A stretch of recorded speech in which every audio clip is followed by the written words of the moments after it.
I remember that day very vividly. I was at work, and one of my co-workers come up to me and said, "Hey, an airplane just crashed into the World Trade Center." And at the time, it didn't really dawn on me. I was like, maybe this is just a horrific accident. And a short time later, the same employee came to me and said, "Hey, a second airplane has now crashed into the World Trade Center." In that very moment, I knew that that was going to be an act of terrorism. An airplane reportedly has crashed into the World Trade Center. That is a live shot. I think like most, we saw it on the news. And when I saw it happen, I knew it was bad. And as we kept watching the news and seeing the second plane hit the tower, eventually learning that a plane hit the Pentagon, a plane crashed in a field in Pennsylvania. Next thing you know, 3,000 Americans are dead.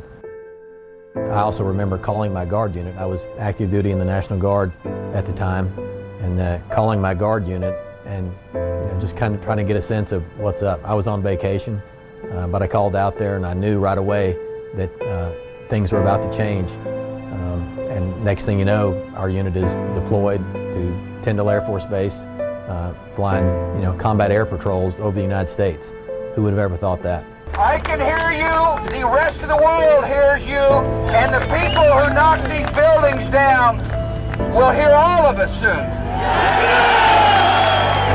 It automatically triggered something in me that made me think that I needed to go out and serve and defend this country, because it was a terrible feeling. Immediately we saw Americans come together as one and unite. Anything that the American people thought that they could do to give back or help in this with this terrorist act, they did. And I just remember the amount of people who were wanting to then serve in the military or law enforcement to get into the first responder family, and the amount of people that were flying the American flag. And for me, I just thought back to the history of our country and what that flag means to so many.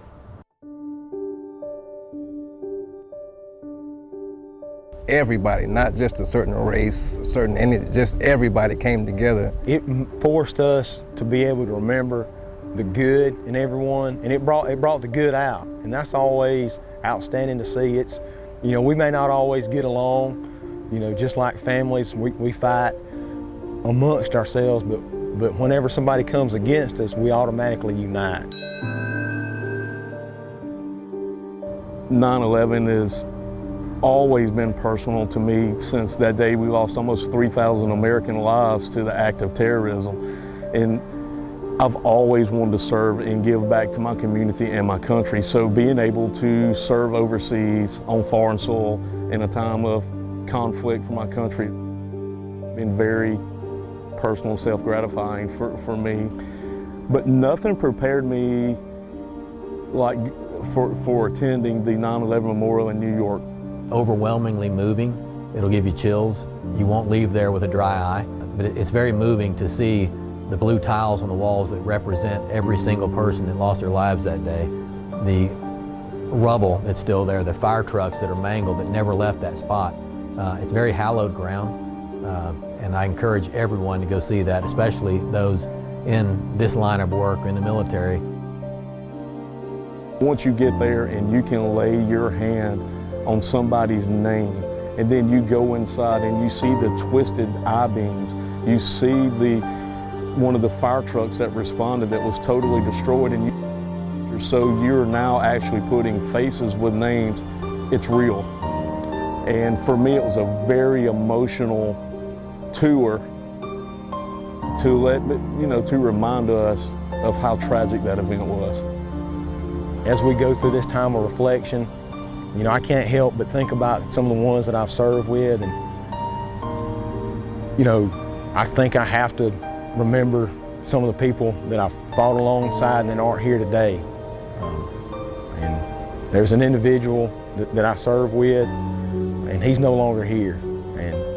And there's days that I think about him and I remember him, but absolutely on 9/11, I always reflect on that, because there are people that have sacrificed a tremendous amount for us to be able to enjoy the freedoms and the liberties that we do in this great country.